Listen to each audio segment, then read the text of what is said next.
Assalamualaikum warahmatullahi taala wabarakatuh. Alhamdulillah wassalatu wassalamu ala Rasulillah wa ala alihi wa sahbihi man tabi'a walah. Rabbi shrah li sadri wa yassir li amri wa hlul 'uqdatam min lisani yafqahu qawli. Subhanaka la 'ilma lana illa ma 'allamtana innaka antal alimul hakim. La haula wa la quwwata illa billahil 'aliyyil 'azim. La haula wa la quwwata illa billahil 'aliyyil 'azim. La haula wa la quwwata illa billahil 'aliyyil 'azim. Qala Allah Ta'ala fi Qur'anil Karim, la in syakartum la azidannakum wa la in kafartum inna 'adzabi lasyadid. Shadaqallahu 'azim. Amma ba'd. Alhamdulillah, syukur kita kepada Allah Subhanahu wa taala. Salawat dan salam kepada baginda Rasulullah sallallahu alaihi wasallam, kepada ahli bait baginda dan para sahabat baginda. Juga kita mohonkan kepada Allah Subhanahu wa taala untuk sekalian para ulama yang mempertahankan agama ini dengan ilmu mereka dan para pejuang agama yang mempertahankan agama ini dengan jihad mereka. Amma ba'd. Pada kali ini kita akan belajar berkenaan dengan satu bentuk ilmu yang sangat penting pada kita, iaitu ilmu berkenaan dengan tafsir. Ya, berkenaan dengan tafsir Al-Quran. Yang kita akan baca daripada buku Rahsia Nama-Nama 114 Surah Al-Quran. Asrarul Bayan fi Ma'rifati Suwaril Quran. Ya, Rahsia Nama-Nama 114 Surah Al-Quran.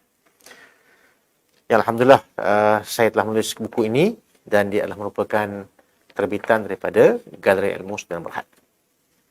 Baik. Bila kita menyebutkan tentang Al-Quran, ya, Al-Quran adalah merupakan kitab suci yang menunjukkan kepada kita jalan kebenaran untuk kita menuju kepada Allah SWT. Di awal-awal bacaan kita dengan Al-Quran, Allah menyatakan Alif Lam Mim, Dzalikal kitab la raiba fihi hudal lil muttaqin. Alif Lam Mim, itulah ataupun inilah kitab yang tidak ada padanya keraguan, yang dia adalah merupakan petunjuk kepada mereka-mereka yang ingin mencari kebenaran atau mencari jalan Allah Subhanahu wa taala, mencari jalan kepada Allah Subhanahu wa taala. Dia adalah petunjuk bagi orang yang bertakwa. Baik. Bila mana kita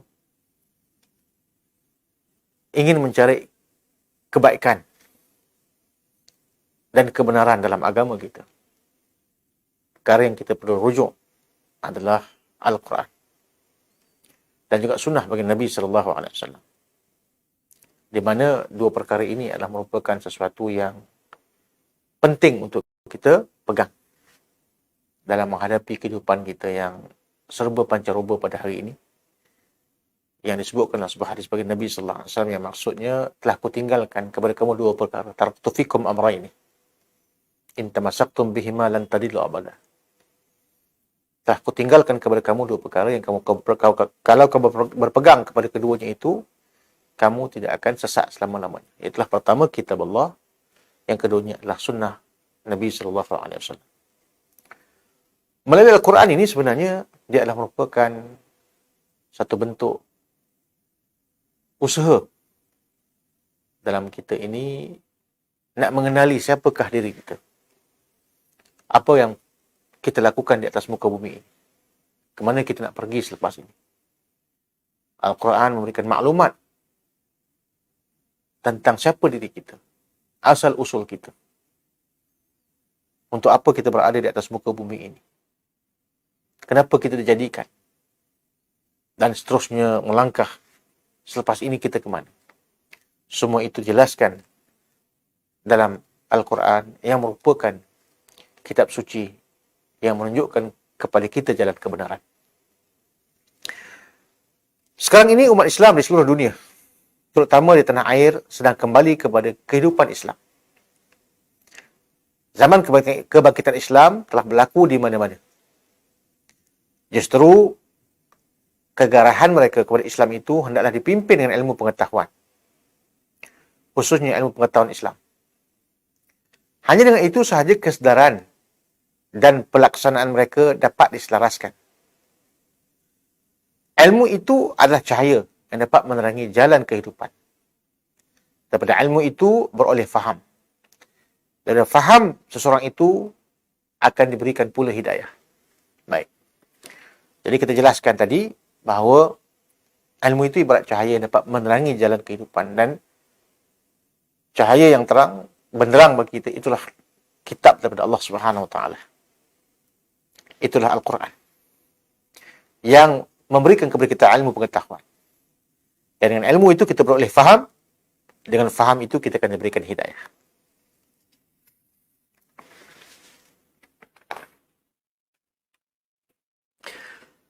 Tiada menjadi sumber utama dalam ilmu itu melainkan Al-Quran.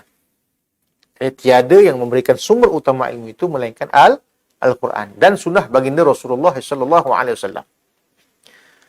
Firman Allah Taala di dalam surah Al-Maidah ayat 48. Allah SWT berfirman, A'udzubillahi minasyaitonir rajim. Wa anzalna ilaikal kitaba bil haqqi musaddiqan lima baina yadayhi minal kitab wa muhaiminan 'alaihi fahkum bainahum bima anzalallah wa la tattabi' ahwa'ahum amma ja'aka minal haqq. Likulli ja'alna minkum syir'atan wa minhaja. Walau syaa Allahu laja'alakum ummatan wahidatan walakin liyabluwakum fima ataakum fastabiqul khairat ila Allahi marji'ukum jami'an fayunabbi'ukum bima kuntum fihi takhtalifun. Sadaqallahul azim. Dan kami turunkan kepadamu wahai Muhammad kitab Al-Quran dengan membawa kebenaran untuk mengesahkan ataupun membenarkan kitab-kitab suci yang telah diturunkan sebelumnya. Dan untuk memelihara serta mengawasinya. Maka jalankanlah hukum di antara mereka, iaitu ahli kitab itu dengan apa yang telah diturunkan oleh Allah Ta'ala kepadamu. Dan janganlah engkau mengikut kehendak hawa nafsu mereka dengan menyeleweng daripada apa yang telah datang kepadamu daripada kebenaran. Bagi tiap-tiap umat yang ada di antara kamu, kami jadikan ataupun tetapkan satu syariat dan jalan agama yang wajib diikuti oleh masing-masing. Dan kalau Allah menghendaki, nescaya Dia menjadikan kamu satu umat yang bersatu dalam agama yang satu. Tetapi Dia ingin menguji, Dia hendak menguji kamu dalam menjalankan apa yang telah disampaikannya kepadamu. Oleh itu berlumba-lumbalah kamu melakukan kebaikan dengan beriman dan beramal soleh. Ketahuilah, kepada Allah lah tempat kembali kamu semuanya. Dan sesungguhnya Dialah yang memberikan, Dialah yang memberitahu kamu apa yang kamu berselisih terhadapnya. Jadi itu daripada petikan surah Al-Maidah ayat 48 berkenaan dengan turunnya Al-Quran kepada Nabi SAW untuk menjelaskan sesuatu yang kita berkhilaf dengannya. Dalam hidup kita memang banyak benda yang kita berkhilafnya. Banyak benda yang kita tidak bersetuju pendapatnya. Kalau kita menggunakan akal, tentulah perkara itu akan berlaku penyimpangan yang banyak. Tidak ada satu rujukan yang utama untuk kita jadikan sebagai sandaran. Maka Allah turunkan Al-Quran dengan petunjuk Nabi SAW, sunnah baginda Rasulullah SAW. Maka di waktu itu, semua perkara mesti merujuk kepada standard yang telah diberikan oleh Allah. Sesuatu panduan yang telah diberikan oleh Allah. Maka di situlah kita rujuk. Dan di situlah juga akan menyelesaikan perselisihan faham di antara kita. Dengan menyatukan balik, menyamakan balik kehendak kita. Sebagaimana dikehendaki oleh Allah dan Rasul. Maka ini adalah merupakan satu ingatan Allah Ta'ala pada kita. Dan kalaulah Allah Ta'ala menghendaki untuk semua umat manusia ini menjadi umat yang satu, dengan agama yang satu, Allah boleh jadikan. Tapi sesungguhnya Allah jadikan ianya itu tidak begitu. Kenapa? Allah menyatakan, liyabluwakum fi ma atakum. Untuk menguji kamu di atas apa yang telah kamu didatangkan padanya. Jadi Allah nak menguji kita. Apakah kita ini benar-benar berada di atas jalan kebenaran atau sebaliknya? Maka inilah tujuan kefahaman kita terhadap Al-Quran. Dan tujuan kefahaman kita terhadap sunnah Rasulullah SAW. Untuk kita berjalan di atas jalan yang telah ditetapkan oleh Allah Ta'ala. Untuk kita mengelakkan daripada berlaku pertemuan-pertemuan pemikiran. Sehingga melahirkan perselisihan yang besar dalam usaha kita untuk sampai kepada Allah Subhanahu Wa Ta'ala. Maka untuk memahami Al-Quran, seseorang itu perlu mengetahui atau mempunyai ilmu yang tepat agar kefahaman mengenainya tidak sekadar berdasarkan akal semata-mata. Ia mestilah dirujuk kepada disiplin ilmu tafsir dan riwayat mengenainya. Al-Quran ni tak boleh kita gunakan akal dalam nak mentafsirkan dia. Siapa yang gunakan akal dalam nak mentafsirkan Quran, maka Nabi SAW menyatakan فَلْيَتَبَعْ مَقْعَدَهُ مِنَ النَّارِ. Hendaklah dia siap-siapkan dirinya ke dalam neraka. Dan tafsir ini pula mestilah dia merujuk kepada disiplin ilmu tafsir. Dan juga para ulama yang mempunyai kemahiran dalam bidang ini. Para ulama berzaman telah memberikan sumbangan yang sangat hebat dalam bentuk ilmu pengetahuan dan pemantauan demi untuk menjaga kemurnian Al-Quran daripada diselewengkan oleh pihak-pihak yang tidak bertanggungjawab. Maka perkara ini penting untuk kita faham.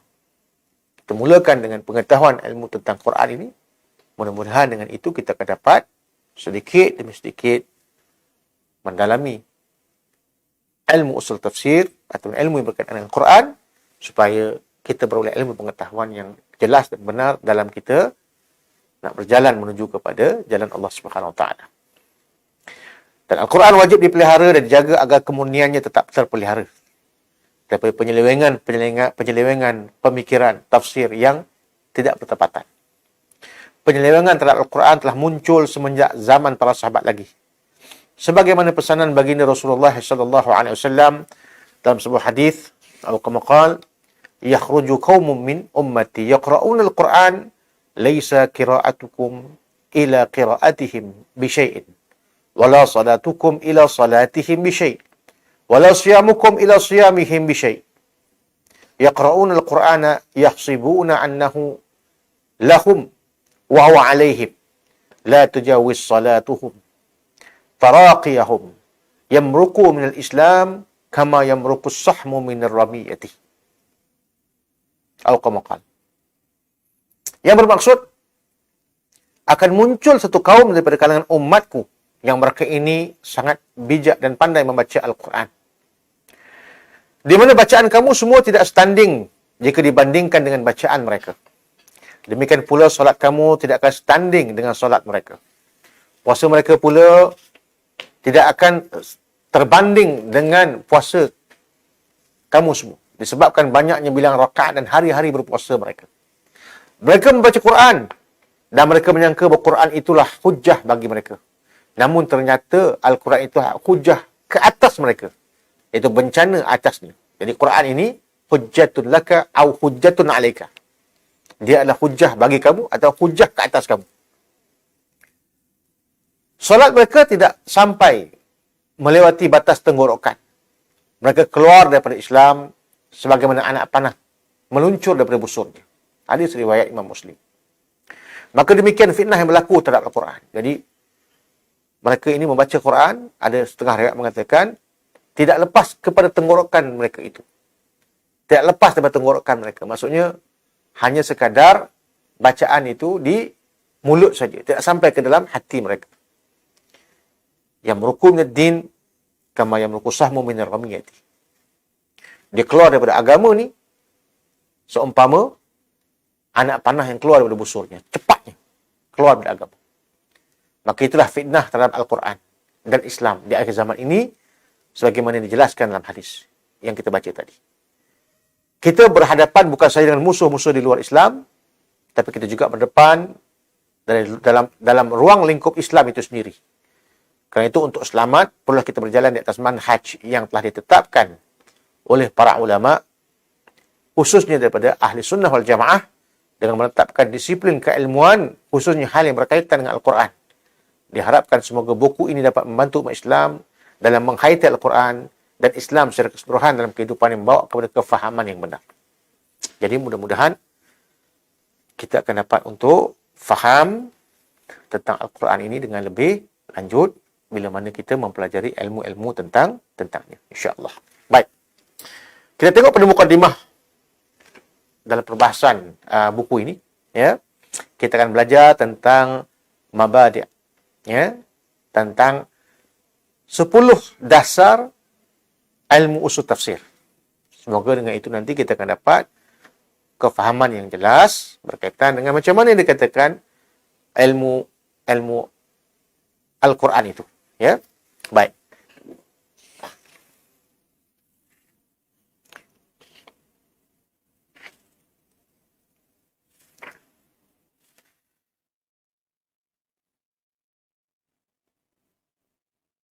Sepuluh dasar ataupun sering dikenali dengan mabadi' al-asyarah. Mabadi' al-asyarah merupakan istilah yang digunakan oleh ulama untuk menjelaskan 10 perkara yang paling asas, yang mesti diketahui oleh penuntut ilmu sebelum mempelajari sesuatu ilmu. Dalam apapun ilmu, dia ada dia punya mabadi' al-asyarah. Dasar yang 10 dalam ilmu. Agar kita dapat gambaran umum terhadap sesuatu ilmu yang nak kita pelajari. Baik, mabadi' al-asyarah yang disebutkan oleh Syekh Muhammad bin Ali As-Sabban Al-Misri yang wafatnya pada tahun 260 Hijrah, dalam syairnya mengatakan inna mabadi al-kulli fanin asyaratun.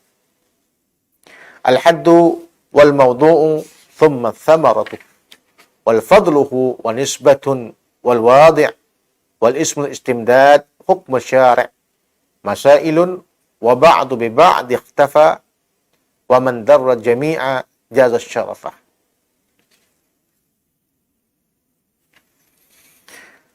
Yang maksudnya inna mabadi'a kulli fanin asyaratun. Sesungguhnya dasar-dasar bagi setiap ilmu itu ada 10. Yang pertama, had atau ta'rifan. Yang kedua, perkara yang dibincangkan. Dan begitu juga yang ketiganya, manfaatnya. Keempatnya, keutamaan ataupun kelebihan. Yang kelimanya, kedudukan. Ilmu ini berbanding dengan ilmu-ilmu yang lain. Yang keenamnya, penyusun. Siapa yang menyusun ilmu ini? Nama dan sumber ambilannya. Nama-nama yang berkaitan dengan ilmu ini. Yang ketujuhnya. Yang ke-8nya, sumber ambilannya. Yang ke-9, hukum dalam mempelajari akan dia. Dan yang ke-10, permasalahan yang akan diperbincangkan dalam ilmu ini. Jadi 10 perkara itu penting untuk kita faham berkaitan dengan mabadi' al-asyarah bagi usul tafsir ini. Dan yang terakhir, permasalahan dibincangkan dengan mengetahui sebagian mabadi' adalah memadai, namun sesiapa yang memahami semua mabadi' tersebut akan dapat kemuliaan. Jadi itu yang disebutkan dalam syair tadi. Baik. Kita huraikan satu persatu daripada apa yang dapat kita jelaskan daripada syair yang kita dengar tadi daripada mabadi' al-asyarah bagi usul tafsir. Baik, awalan al-hadd. Yang pertama sekali, had ataupun definisi. Baik, apa yang dinamakan sebagai ilmu tafsir? Ini apa dia? Disebutkan dalam kitab ini, ayat ta'rif huwa lughatan al-kashfu wal-idah wal-ibanah. Yang dikatakan tafsir itu berarti menyingkap, menerangkan ataupun menjelaskan dia. Lafaz tafsir itu. Ya. Jadi, apa maksud tafsir? Artinya menyingkap sesuatu yang tidak jelas. Menerangkan sesuatu yang mungkin berlaku kekeliruan. Ataupun menjelaskan sesuatu yang bersifat tidak jelas. Ya. Baik. Wa huwa mushtaqun minal fisri wa huwa idah. Yang dikatakan tafsir itu merupakan kata terbitan daripada kalimah al-fisru. Yang bermaksud menjelaskan, mengungkapkan. Amal istilah fahuwa ilmun yabhathu fihi an kayfiyatin nutqi bil alfadhil Qur'anul Karim wa an madlulatiha wa an ahkamiha ifradiyah wa tarkibiyah wa an ma'aniha allati tuhmilu 'alayha halatut tarkib wa an tarjihati dhalik. Baik, yang dikatakan ilmu tafsir istilahan, dari segi maksud istilahnya, apa maksud dia? Maksudnya adalah satu cabang ilmu yang membahas mengenai ucapan-ucapan kalimah Al-Quran. Ya, macam mana cara nak mengucapkan kalimah Al-Quran. Maksud di situ masuk ilmu tajwid. Ya. Jadi bila nak belajar ilmu usul tafsir ni, wajib pada kita mengetahui ilmu tajwid juga. Ya, yang mana ilmu tajwid itu adalah cara untuk kita melafazkan kalimah-kalimah Quran. Ya, di situ kita akan belajar tentang mungkin berkaitan dengan makhraj huruf, ya, berkaitan dengan sifat-sifat huruf, ya.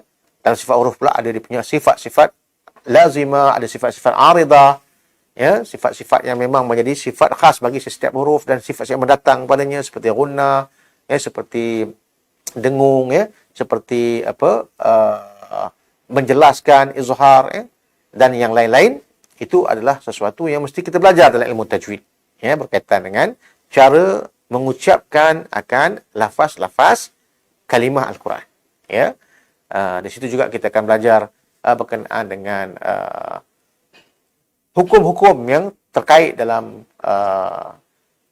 bacaan Al-Quran, ya, seperti hukum nun mati dan tanwin, hukum mim mati, hukum tafhim dan tarqiq, ya, hukum lam, ya, hukum-hukum yang berkaitan dengan qalqalah dan sebagainya. Itu satu benda yang kita akan belajar dalam cara mengucapkan kalimah Al-Quran, kaifiyatun nutqi bil alfazil Quran Al-Karim. Itu satu benda yang mesti kita belajar dalam ilmu tafsir.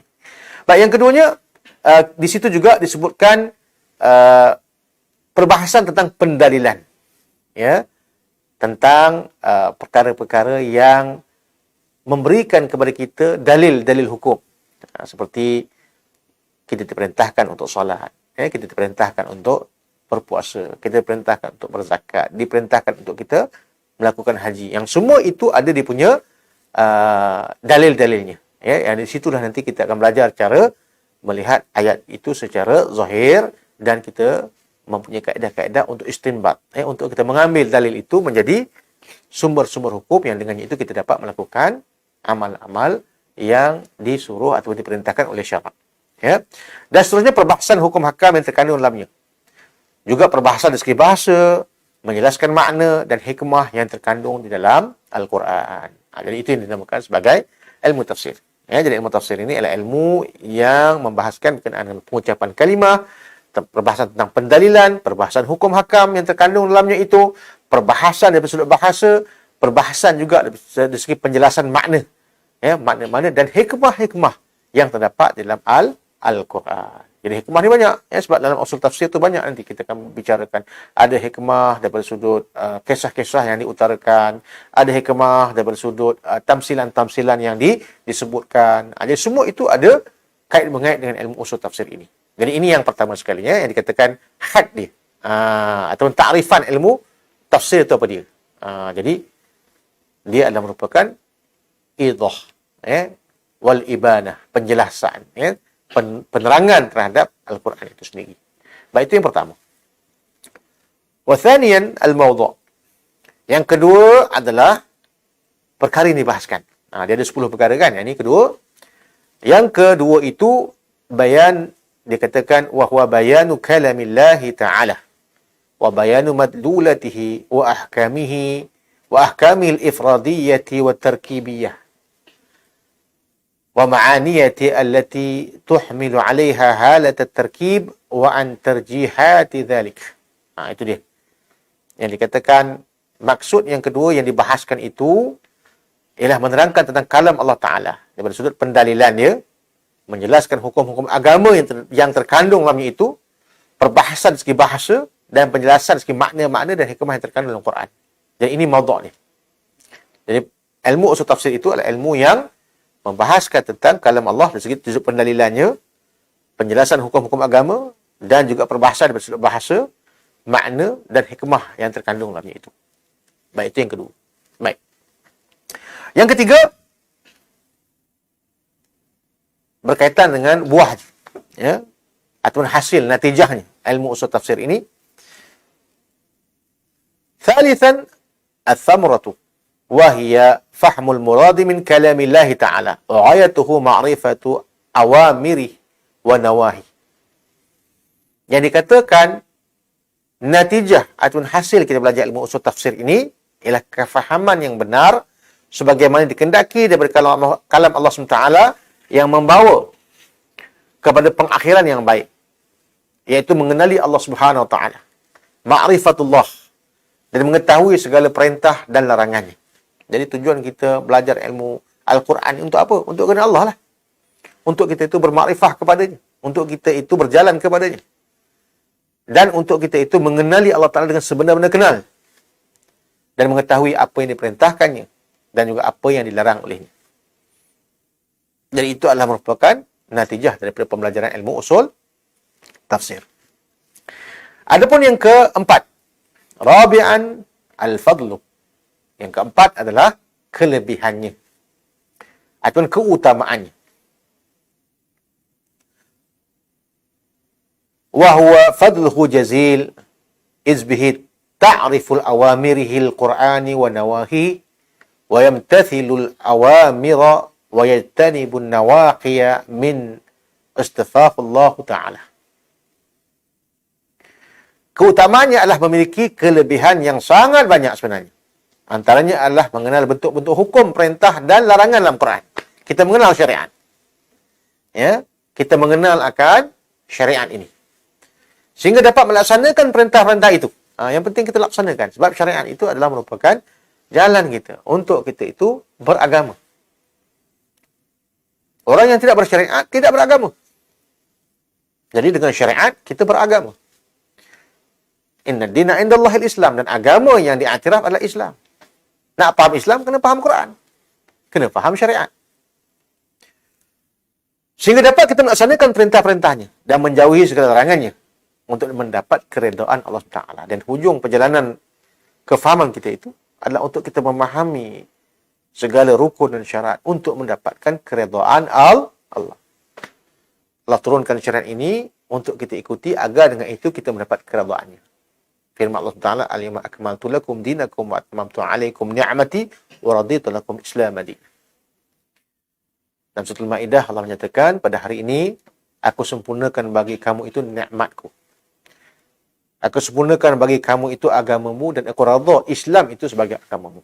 Maka inilah kelebihan daripada kita mempelajari Al-Quran. Itu yang keempat, kelebihannya. Adapun yang kelima, khamisan, nisbatu. Kedudukannya. Yunsabu li'ilmi ulumil Quran. Maka kedudukan ilmu tafsir ini termasuk dalam ilmu yang membahaskan hal-hal yang berkaitan dengan Al-Quran. Ya? Bila kita sebut tentang ilmu tafsir, maka khususnya itu mentafsirkan apa? Mentafsirkan Al-Quran. Adapun yang keenam, sadisan al-wadi'. Al-wadi'u. Siapakah yang mengasaskan ilmu ini? Jelasnya Allah Ta'ala dan Rasulullah sallallahu alaihi wasallam yang menjelaskan ayat Quran untuk dijadikan sebagai panduan bagi umat manusia. Ya, jadi Allah Ta'ala menjelaskan kepada kita apa yang dikatakan syariat itu. Sebab itu dalam ilmu usul tafsir ini ada tafsir yang kita namakan tafsir bil ma'thur. Tafsir ayat Quran dengan ayat Quran. Jadi dia ada dia punya kesinambungannya. Yang dinamakan tafsir Quran bil Quran. Itu yang paling tinggi sekali. Yang kedua tafsir Al-Quran dengan hadis. Yang keduanya. Ya, kemudian barulah tafsir dengan pandangan-pandangan ijtihad para sahabat. Tafsir bil ra'yi. Ya. Tapi yang utama itulah tafsir Quran dengan Quran. Seumpamanya kalau kita baca dalam Al-Fatihah, Allah menyatakan, supaya kita baca dalam sembahyang, contoh, ihdinas siratal mustaqim, siratal ladzina an'amta alaihim. Tunjukkanlah kami jalan yang benar, yaitu jalan orang-orang yang mendapat nikmat, yang telah diberikan nikmat kepada mereka. Siapakah golongan ini? Maka tafsir ini kena lihat kepada dalam surah An-Nisa. Allah menyatakan, "Wa may yuti'illah wa rasul fa ulaika ma'al ladzina an'ama Allah alaihim minan nabiyyin wasiddiqin wasyuhada'i wassalihin wa hasuna ulaika rafiqah." Allah menyatakan, barang siapa yang taat kepada Allah, taat kepada Rasul, maka mereka itu akan diletakkan Allah Ta'ala bersama-sama dengan orang yang diberikan kepada mereka nikmat. Siapa dia? Daripada golongan para nabi, siddiqin, syuhada, dan salihin. 4 golongan. Ya? Dan mereka itu sebaik-baik teman, kata Allah Subhanahu Wa Ta'ala. Jadi tafsiran itu ayat dengan ayat. Ini tafsir yang paling tinggi. Jadi pengasasnya kepada tafsir ini siapa? Dia Allah Subhanahu Wa Ta'ala sendiri. Dan Rasulullah sallallahu alaihi wasallam yang menghuraikan akan ayat-ayat Quran supaya jelas kepada kita apakah maksud yang sebenar daripada kehendak-kehendak ayat. Serta para sahabat-sahabat Nabi dan ulama-ulama mujtahidin selepas generasi mereka. Jadi ini adalah merupakan yang mengasaskan tafsir Al-Quran. Baik. Itu yang ke-6. Adapun yang ke-7, sabi'an al-ismu. Yang dikatakan yang ke-7 itu adalah nama bagi ilmu ini adalah ilmu usul tafsir. Dinamakan sebagai ilmu tafsir juga, ya. Namanya adalah ilmu tafsir bagi Al-Quran, tafsir Al-Quran. Adapun yang ke-8, thaminan al-istimdad, tempat ambilannya. Dari mana ilmu tafsir ini diambil? Istamaddun minal sunnati wa ulumil arabiyyah wa usulil fiqh. Sebenarnya ilmu usul tafsir itu diambil daripada ahwal Nabi sallallahu alaihi wasallam. Daripada sunnah-sunnah baginda Nabi sallallahu alaihi wasallam. Dan juga ini itu termasuk ilmu yang berkaitan dengan Al-Quran dan juga hadis yang ada pada Nabi sallallahu alaihi wasallam. Dan yang keduanya diambil daripada kaedah-kaedah ilmu bahasa Arab seperti nahwu, saraf, ya, balaghah, ya, di situ ada ma'ani, ya, ada badi'. Jadi di situ adalah merupakan asal usul di mana kita mengambil ilmu ini untuk menjadi usul tafsir. Dan yang ketiganya daripada ilmu usul fiqh, ilmu fiqh itu sendiri. Maka ini adalah merupakan sumber ambilan bagi ilmu usul tafsir. Baik. Adapun yang ke-9, tasi'an, hukmu syari'. Apakah hukum syarak terhadap ilmu ini dalam mempelajarinya? Al-wujubul aini ala man atqana ilma balaghati idzan farada wal kifai in ta'addada. Baik, bagi yang ke-9 ini dalam mabadi' al-asyarah ataupun asal usul yang 10 pada ilmu tafsir ini, yang ke-9 hukum syaraknya dalam mempelajarinya. Apa hukumnya? Yaitu wajib aini, fardu ain, bagi yang mampu, yakni sesuai dengan kefahaman dan penguasaannya terhadap bahasa Arab dan ilmu balaghah. Jika tidak mampu untuk mempelajarinya, artinya seseorang yang mungkin tidak sampai ke tahap menguasai ilmu bahasa Arab, membadai saja dalam hal ini kita katakan sebagai fardu kifayah. Kalau orang yang mampu dengan akalnya memahami ilmu bahasa Arab, ilmu fiqh dan ilmu yang berkaitan dengan hadis dan sunnah, maka wajib dia belajar. Tapi kalau dia tak sampai ke tahap itu, tak apalah. Cukup saja menjadi fardu kifayah. Artinya, kalau dalam had ilmu fardu kifayah ni, dalam 2 marhalah, ada seorang yang alim tentang ilmu usul tafsir ni, dah alhamdulillah. Yang lain itu, kewajipannya telah tergugur. Ya? Jadi, dalam hal ini, dia adalah fardu ain bagi orang yang mampu. Kalau tak mampu, hukumnya fardu kifayah. Tapi elok kita belajar. Paling tidak kita belajar tentang masalah nasah mansuh contohnya. Kita belajar tentang masalah asbabul nuzul seumpamanya, ya, berkaitan dengan sebab-sebab turunnya ayat, maki madani paling tidak kita belajar benda itu supaya kita faham tentang Al-Quran. Baik, yang terakhir sekali yang ke-10, asyiran al-masail, atau masalah-masalah yang dibincangkan dalamnya itu ialah perkara-perkara yang berkaitan dengan makna-makna yang terkandung dalam Al-Quran. Al-umurul ma'anil lati yabina biha Al-Quran.